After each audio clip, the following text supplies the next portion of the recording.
कौन से राज्य में काम कर रहे हो? महाराष्ट्र में ना, इतना मालूम है ना? महाराष्ट्र में कौन सी भाषा बोली जाती है? कौन सी भाषा? कौन सी भाषा बोली जाती है?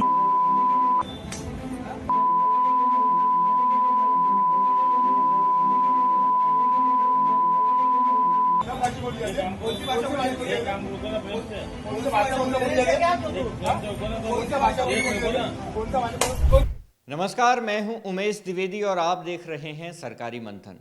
ये जो वीडियो अभी आपने देखी वो महाराष्ट्र से है और इस वीडियो में हुई मारपीट का सिर्फ एक कारण है, मराठी भाषा न बोलना, जहां भाषा अब सम्मान नहीं बल्कि हथियार बन चुकी है। और मराठी बनाम हिंदी की बहस अब सीधे सीधे सियासी हिंसा का रूप ले चुकी है। एक दुकानदार को सिर्फ मराठी न बोलने के लिए पीटा गया और ये मामला अब बीजेपी और महाराष्ट्र नवनिर्माण सेना यानी राज ठाकरे की पार्टी मनसे के बीच सीधी जंग का कारण बन चुका है।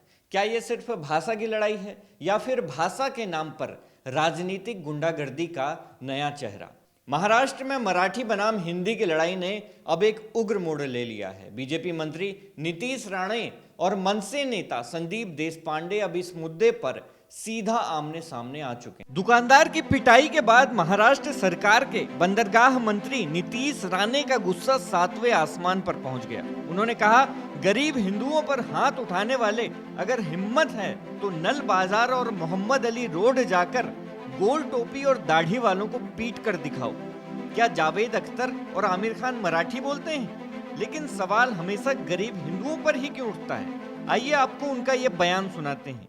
मारा ही गया है ना, एक हिंदू को मारा गया है ना, एक हिंदू को मारा गया है, तो मुझे बोलना है कि इतनी हिम्मत जाके नल बाजार और मोहम्मद अली रोड में दिखाओ ना।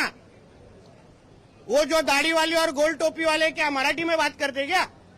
शुद्ध मराठी में बात करते क्या?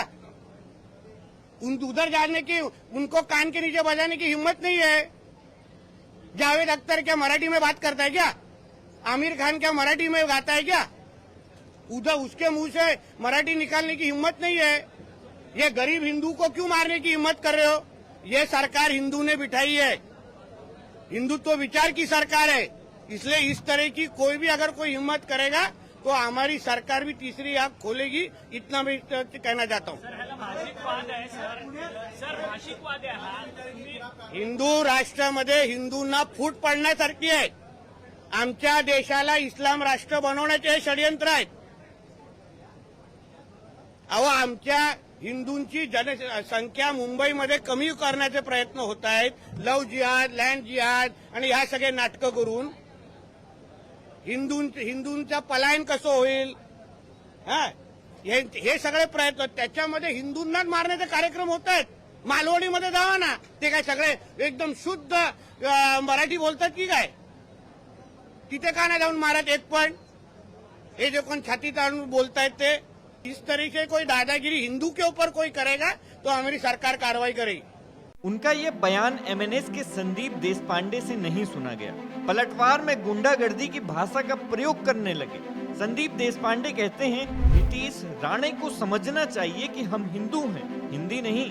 अगर कोई मराठी के खिलाफ बोलेगा या मराठी मानूस को पीटेगा तो उसे कान के नीचे मार पड़ेगी। यानी अब भाषा के सम्मान की लड़ाई में हिंसा की खुली धमकी दी जा रही है। अब जरा सोचिए, एक तरफ भाषा के नाम पर एक दुकानदार की पिटाई होती है और दूसरी तरफ नेताओं के बयान जिनमें धर्म, भाषा और हिंसा तीनों को एक साथ मिला दिया जाता है।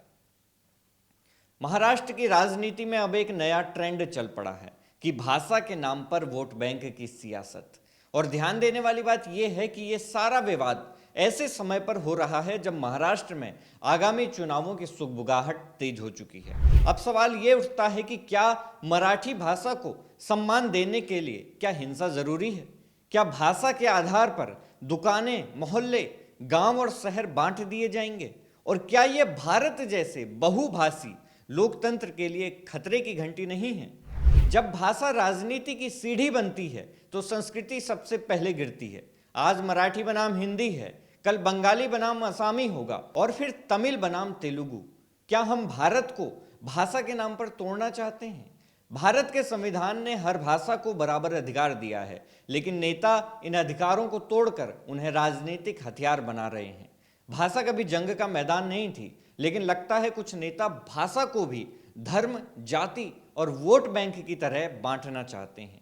क्या मराठी माणूस का मतलब अब सिर्फ राजनीतिक फायदा बन गया है? क्या गरीब दुकानदार की पिटाई से ही अब संस्कृति की रक्षा होगी? सवाल आपके सामने है।